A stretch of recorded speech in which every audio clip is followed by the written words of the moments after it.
Bonjour, c'est Ursule encore. On est le 30 juillet 2019.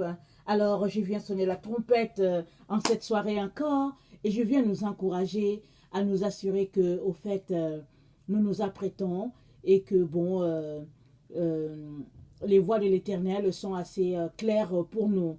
Non pas seulement dans nos pensées, mais surtout de manière pratique. Amen. Parce que vous savez, comme a dit Jacques, la parole c'est-à-dire suivre Jésus, ce n'est pas écouter la parole ou bien la lire seulement, mais c'est lire la parole, c'est l'écouter et c'est la mettre en pratique. C'est comme ça qu'on sera un étudiant studieux. Amen. On sera quelqu'un qui met la parole en pratique et puis cette parole, c'est ainsi qu'elle va nous transformer. Amen. Parce que le chrétien, c'est pas celui qui dit qu'il est chrétien, c'est pas celui qui cite les versets, mais c'est celui qui les pratique. Amen. Alors aujourd'hui, je viens parler de... Alors, plus on est intime avec Dieu, plus on est rempli. Amen. Alors, avant que Jésus ne vienne sur la terre, alors, dans l'Ancien Testament, on avait souvent des personnes qui étaient intimes avec Dieu et puis qui étaient citées. On sait par exemple que Enoch a marché avec Dieu parce que, bon, en tout cas, il ne fut plus et puis Dieu l'a pris. Parce que, bon, Enoch était très très proche de Dieu. On a Noé qui a été après, on a Abraham, plusieurs personnes, on a Élie. Toutes ces personnes ont été citées. Elles étaient proches de Dieu, elles entendaient clairement Dieu, elles communiaient avec lui, elles parlaient. Et puis la Bible nous dit même que Moïse, quand il est monté sur la montagne, quand il est descendu, le peuple a dit non, non, non, vraiment, mets-toi un voile parce que vraiment, ils avaient peur tellement son visage était étincelant, était ruisselant. Amen de la gloire de Dieu. Alors, ces personnes ont marché avec Dieu. Alors, aujourd'hui, tout le monde peut marcher avec Dieu. Amen. Non pas que par le passé, c'était pas possible, mais par le passé, on dirait qu'il y avait une crainte qui était là, qui faisait que les gens n'osaient pas s'approcher. C'est comme si, bon, ils n'avaient pas cette permission-là, alors que Dieu ne s'est jamais gardé, Dieu n'a jamais rejeté, je veux dire, la personne qui venait à lui. Regardez, Ruth, c'est une Moabite. Alors, ils ont été maudits à cause du comportement de Lot et de ses filles. Par contre, quand Ruth a dit à Naomi que ton peuple sera mon peuple, ton Dieu sera mon Dieu, alors Dieu a béni Ruth et Ruth est entrée dans la lignée du Messie. Alors, question de dire que si tu t'approches de Dieu, au fait, Dieu va aussi s'approcher de toi.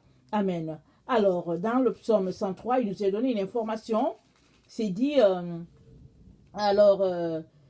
attendez, le psaume 103, le verset 7, c'est dit, il a manifesté ses voies à Moïse, ses œuvres aux enfants d'Israël.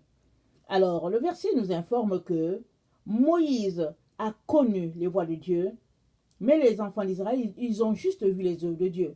Parce que Moïse, il s'est approché de Dieu. C'est vrai que Dieu l'avait désigné pour conduire le peuple.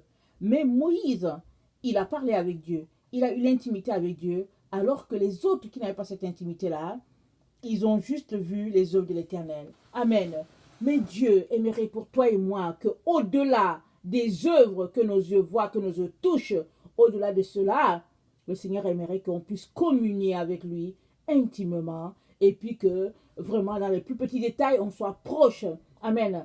Et cela, Jésus-Christ a rendu ça possible par sa venue sur la terre, par sa mort et par sa résurrection. Amen. Il est très très important qu'on puisse s'approprier cette grâce-là et de vivre de manière à profiter au maximum de la voie que Jésus-Christ nous a ouverte et par elle, vraiment, tout est rendu possible. Amen. Alors, ne nous privons pas de cette intimité-là qui est vraiment quelque chose de très précieux, quelque chose qui nous donne de marcher dans la droiture, dans la lumière, quelque chose qui nous conduit tout droit devant le trône. Amen. Alors, l'intimité, c'est quoi? Alors, c'est les confidences, c'est la communion de deux personnes qui s'aiment, alors qui tellement sont toujours ensemble, et puis elles ne se lassent pas l'un de l'autre, et puis vraiment elles prennent du plaisir ensemble et tout et tout. Bon, l'intimité où les gens parle souvent, c'est l'intimité dans le couple, parce qu'ils se disent que pour deux personnes qui s'aiment, alors il y a un temps vraiment intime. Mais rappelons ici que ce n'est pas tous les couples qui sont intimes. Ce n'est pas parce qu'ils ont une relation, ils ont une sexualité ensemble qu'ils sont intimes. Tu peux avoir une relation sexuelle avec quelqu'un sans être intime avec lui. Amen, vous convenez avec moi. Parce que, bon, et prenons l'exemple des prostituées. Elles, ce qui les intéresse, ce n'est pas tant l'intimité. Ce qu'elles veulent, c'est leur argent et puis c'est tout. Elles en font un travail. Bon, le Seigneur ne nous a pas appelés à cela, mais c'est juste pour donner l'exemple du fait que ce n'est pas parce que tu as une relation sexuelle avec quelqu'un que tu es intime à la personne. Il y a des personnes qui sont mariées, qui peuvent avoir des relations sexuelles, mais il n'y a pas d'intimité. Alors l'intimité va au-delà de l'acte sexuel. L'intimité, c'est vraiment un temps de communion, de partage, un temps de plaisir, un temps vraiment où on se délecte de l'autre. Alors la Bible nous dit que Jonathan aimait David comme son âme. Alors ces deux jeunes, je ne sais pas, ces deux adolescents s'aimaient tellement que même quand le roi Saül a voulu tuer David, alors c'est son fils Jonathan qui a mis David en garde et puis qui l'a aidé à fuir de la présence de son père, le roi Saül. Si bien que le roi Saül était fâché contre Jonathan. Mais Jonathan aimait tellement David, comme son âme. Ils étaient intimes, ils étaient proches. Alors vraiment, Dieu a pu accorder la délivrance à David à travers cette intimité-là avec Jonathan. La même chose, Jean était très intime à Jésus. Alors, au moment où Jésus-Christ est passé devant Pilate, qu'on l'a traîné, alors tous les disciples ont fui. Pierre a dit à Jésus-Christ, je me tiendrai, je te défendrai. Quand le moment ultime est arrivé, Pierre a renié Jésus. Il a dit, je ne le connais pas. La seule personne qui allait jusqu'au bout, Jean. Jean allait jusqu'au bout. À la croix, il était là, tenant Marie, et puis la réconfortant. Jésus-Christ a dit à la femme, femme, voici ton fils. Fils, voici ta mère. Alléluia. Et tous ceux-là qui aujourd'hui saisissent cette vérité, font de Marie leur mère, vraiment, ils sont bénis, vraiment, au-delà. Pourquoi? Parce que Jésus-Christ a pointé Marie comme la mère de Jean, mais à cela, il était en train de nous dire à toute l'humanité, faites comme Jean. Regardez en cette femme-là votre mère, parce qu'à travers Marie, la grâce est arrivée. C'est Marie qui a vécu d'une manière sainte, d'une manière pure, qui a nettoyé son esprit, purifié son esprit, de telle sorte que l'Esprit Saint est venu vraiment la couvrir. Et quand l'ange l'a visité, il lui a dit, Marie, une grâce t'a été faite. Une grâce t'a été accordée. Alors cette femme-là, cette femme de grâce-là, c'est une mère pour quiconque veut. Si tu ne veux pas, bien sûr, on ne va pas t'obliger. Amen. Mais je prie que tu reçois la révélation, que tu saisisses que ici, il y a plus que, au fait, une femme ordinaire. Amen. Même si aujourd'hui, l'humanité ne veut pas lui reconnaître vraiment ses droits, alors cette femme-là, en tout cas, elle s'est purifiée, elle s'est sanctifiée, elle a nettoyé son âme, de telle sorte que son esprit, vraiment, était finalement un avec l'esprit du Père, et puis l'esprit de Dieu a pu la couvrir, et à travers elle, un Messie est venu. Amen. Tout cela pour dire que l'intimité confère vraiment beaucoup de dons, beaucoup de bénédictions. Marie, qui était tellement intime à Dieu le Père, elle a reçu cette bénédiction de porter le Messie. Amen. Jean était tellement intime à son Seigneur que, au moment le plus ultime, il n'a pas fui. Et Jean est l'apôtre par lequel Dieu a donné la révélation de l'Apocalypse. Amen. Et on sait aussi que Daniel, dans l'Ancien Testament, était très très intime à Dieu le Père, de telle sorte que il a reçu la révélation de toutes les choses qui allaient arriver en notre temps. Et même, il a pu voir de loin le Fils de l'homme. Je pense que c'est dans Daniel, peut-être Daniel 7. Il était troublé. Il se disait, mais qui est ce Fils d'homme? Alors, parce en tout cas, pour lui, il savait qu'il y avait Dieu. Mais il a vu quelqu'un qui était comme un Fils d'homme. Alors, très loin, vraiment, Daniel a pu voir Jésus. Une grâce lui a été accordée. Alors, de décrire toutes les choses que nous allons vivre en notre temps, mais aussi de saisir que Dieu avait un fils.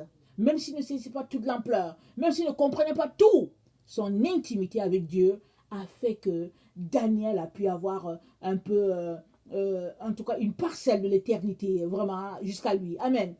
Très important. L'intimité donc est vraiment ce moment euh, ces moments-là qui, au fait, nous ouvrent les portes des cieux et qui font que on est connecté au divin. Alors, quand on est connecté au divin, on ne peut pas sortir de là bredouille. Ce n'est pas possible. Alors, Dieu et il déverse ses bénédictions sur toutes les personnes qui veulent plus de lui. Plus tu veux de lui, plus il déverse sur toi, plus les écailles tombent de tes yeux, plus vraiment tu entres dans ta destinée, et puis tu peux aussi déverser tout cela sur d'autres personnes. Amen. Alors, alors, quand on est intime avec Dieu, on devient une personne très serviable, une personne très affable, une personne très humble, une personne vraiment avec beaucoup de compassion pour les autres, une personne au fait remplie de l'Esprit de Dieu, une personne qui a un cœur, les pensées connectées parfaitement à Dieu, une personne qui agit quand Dieu parle. Amen. Ça, c'est les conséquences positives de au fait l'intimité avec Dieu. Alors le Seigneur veut que nous soyons tous intimes à lui. Amen. Parce que dans Matthieu 7, il est dit ceci. Matthieu 7, le verset 21 à 23. Alors, ceux qui me disent Seigneur, Seigneur n'entreront pas tous dans le royaume des cieux, mais celui-là seul qui fait la volonté de mon Père qui est dans les cieux. Plusieurs me diront en ce jour-là, Seigneur, Seigneur, n'avons-nous pas prophétisé en ton nom? N'avons-nous pas chassé les démons par ton nom? Et n'avons-nous pas fait beaucoup de miracles par ton nom? Alors je leur dirai ouvertement, je ne vous ai jamais connu. Retirez-vous de moi, vous qui commettez l'iniquité. Alors, Jésus dit à ce groupe-là, je ne vous ai jamais connu. Pourtant, il nous est relaté qu'ils ont fait des miracles, il nous est relaté qu'ils ont prophétisé, il est relaté alors, ils ont chassé les démons. Amen. Mais Jésus va leur dire, je ne vous ai jamais connu. Alors, toutes ces choses-là, chasser les démons, faire des miracles, prophétiser, tout cela, c'est des actions qui viennent de l'Esprit de Dieu.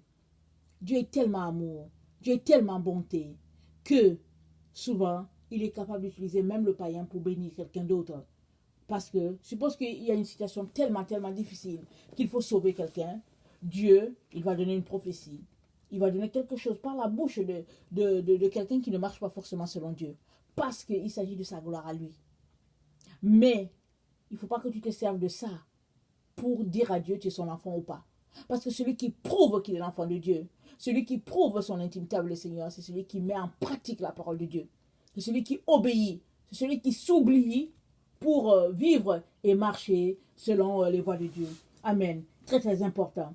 Alors, tu veux être intime à Dieu? Il est très important que tu saches que l'intimité, il est très important que tu saches que l'obéissance précède vraiment les bénédictions divines. Très, très important.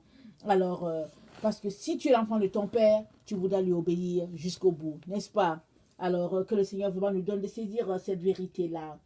Alors, Jean 15, le verset 4 nous dit ceci. Jean 15, le verset 4.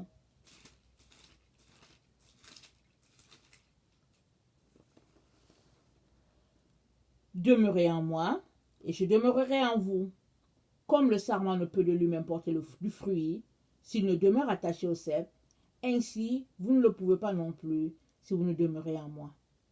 Je suis le cep, vous êtes les sarments. Celui qui demeure en moi et en qui je demeure porte beaucoup de fruits, car sans moi vous ne pouvez rien faire. Si quelqu'un ne demeure pas en moi, il est jeté dehors, comme le sarment, et il sèche. Puis on ramasse les sarments et on les jette au feu, et ils brûlent. Si vous demeurez en moi et que mes paroles demeurent en vous, demandez ce que vous voudrez, cela vous sera accordé. Alors, demeurer dans le Seigneur. On ne peut pas demeurer dans le Seigneur si on n'est pas intime à lui. Amen. Être intime avec le Seigneur, c'est demeurer dans lui. Amen. Parce que quand tu es intime avec le Seigneur, tu demeures en lui et lui demeure en toi. Vous vous emboîtez l'un dans l'autre. Alors, vous vous satisfaisez l'un dans l'autre et puis vous ne vous lassez pas l'un de l'autre. Alors, tu as toujours envie de venir parce que Dieu doit te révéler ses secrets. Parce que Dieu révèle ses secrets à ses amis. Amen. À ceux qui lui sont proches. Parce que vous savez, l'Esprit de Dieu C'est vraiment quelque chose de très très précieux. Alors, je ne sais pas si je vais retrouver le passage parce que je ne l'avais pas préparé, mais je pense que c'est dans Luc 11. On va y aller et puis je vais voir si je vais le trouver. Alors, euh, attendez. Ouh là là là là là, on dirait que je ne l'ai pas. Attendez. Oui, je l'ai. Alors, c'est Luc 11. Euh, verset 5. Il leur dit encore. Attendez.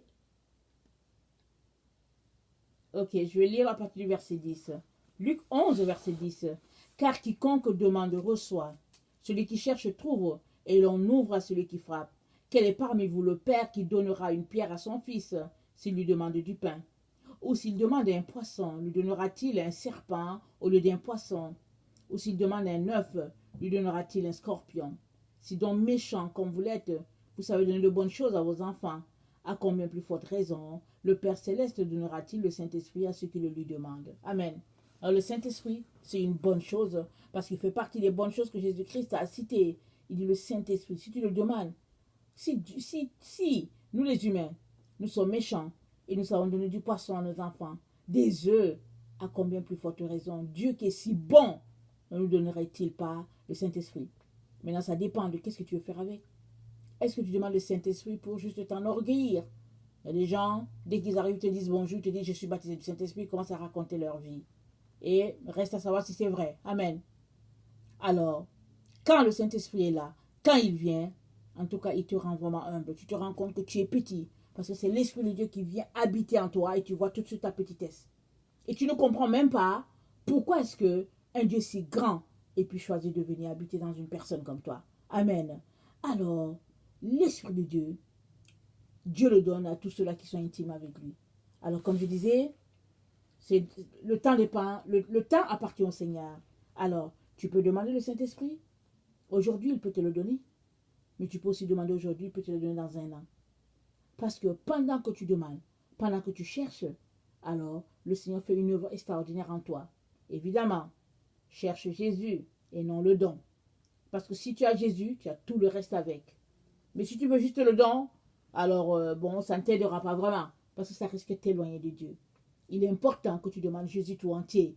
Et pendant que tu demandes Jésus, le Père voit ton cœur, il déverse sur toi ses grâces afin que tu puisses faire connaître Jésus-Christ à beaucoup d'autres cœurs. Amen. Alors, dans, je pense, c'est dans Jacques, on dirait que c'est Jacques 4. En tout cas, je ne sais pas pourquoi je ne vois pas bien mon passage. Alors c'est dit, approchez-vous de Dieu et il s'approchera de vous. Est-ce que c'est Jacques 4 ou bien Jacques 1? Approchez-vous de Dieu et il s'approchera de vous. Et puis c'est dit, nettoyez vos mains pécheurs, purifiez vos cœurs. Et donc, attendez, il faut que je lise ça.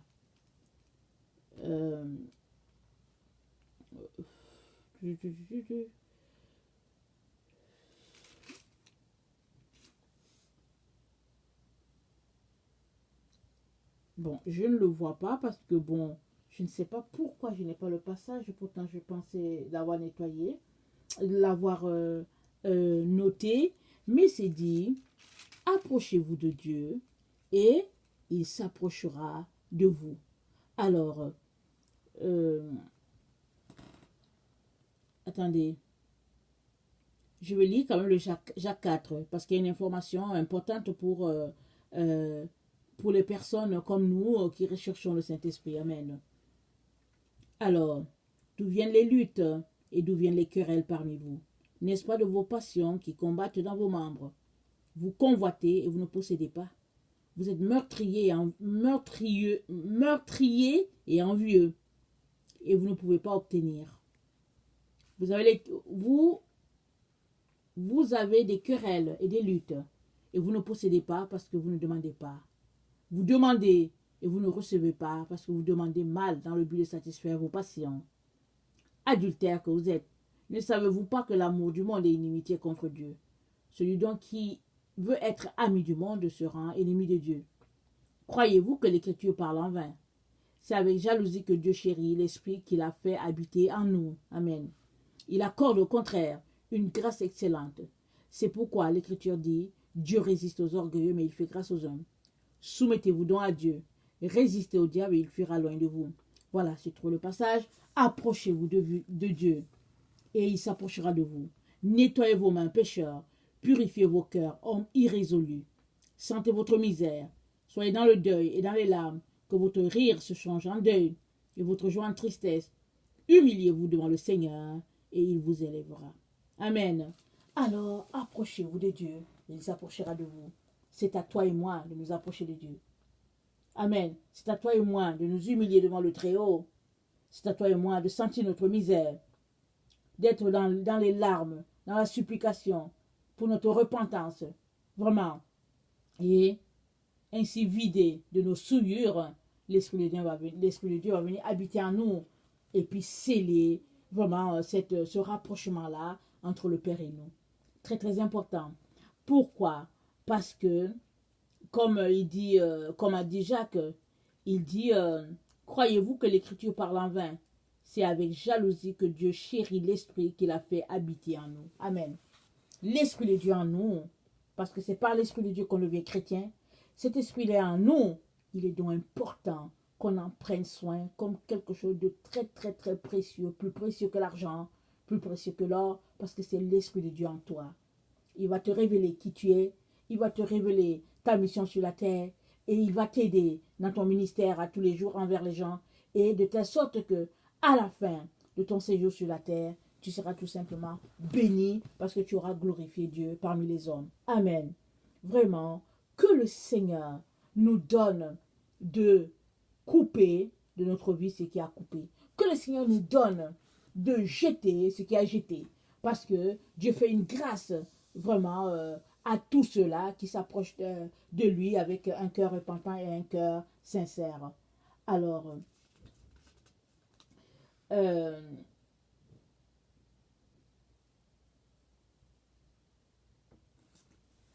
Jésus-Christ l'a dit aux 10 vierges, il l'a dit, pardon, aux 5 vierges dites folles, il leur a dit, retirez-vous, je ne vous connais pas. Et on l'a déjà martelé plusieurs fois, et on sait que cette connaissance, c'est une connaissance intime, c'est étroitement lié vraiment à leur temps avec le Seigneur, qu'est-ce qu'elles font, qu'est-ce qu'elles ont fait, ou bien qu'est-ce qu'elles n'ont pas fait, mais toujours est-il qu'elles n'ont pas rempli leur lampe. Alors elles sont allées à la rencontre du Seigneur sans se préparer, sans avoir assez d'esprit, sans avoir d'huile dans leur lampe. Et quand le moment est venu d'entrer, en tout cas leur huile n'a pas tenu.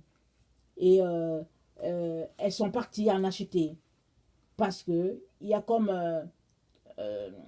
un conflit dans le temps. Quand il fallait emmagasiner de l'huile, elles n'ont pas fait. Qu'est-ce qu'elles faisaient? Je ne sais pas. Mais quand elles sont parties, il est venu. Alors, il est important qu'on saisisse le temps, l'urgence du temps. On est dans le temps qui annonce le retour de notre Seigneur. Ne perdons pas le temps à les futilités. Parce que quand on se levera pour aller remplir la lampe, il sera trop tard. Le Seigneur sera revenu. Amen. Vraiment que le Seigneur nous donne de saisir cette vérité-là et de savoir que plus on passe un temps avec le Seigneur, plus il nous remplit. Parce qu'il a toujours voulu ça. Parce que avoir l'Esprit de Dieu, c'est lui qui nous l'a promis. C'est quelque chose de bon et il ne veut que du bon pour nous. Maintenant, qu'est-ce que tu veux en faire? Si tu veux t'enorgueillir, laisse tomber. Mais si tu veux répandre la gloire de Dieu sur la terre, alors continue de venir devant le Seigneur avec un cœur brisé et contrit. Il te remplira afin que sa gloire puisse être vue par toi. Amen. Voilà, si tu es quelqu'un qui ne connaît pas le Seigneur, je viens te dire que Jésus-Christ est le seul chemin, la seule vérité et la seule vie. Il n'y a pas une autre personne qui puisse te sauver. Alors, si tu lui donnes ta vie, alors ta vie sera tout simplement changée et tu seras la personne la plus heureuse de la terre. Amen. Alors, il est important que tu viennes demander au Seigneur si ce que tu entends c'est vrai.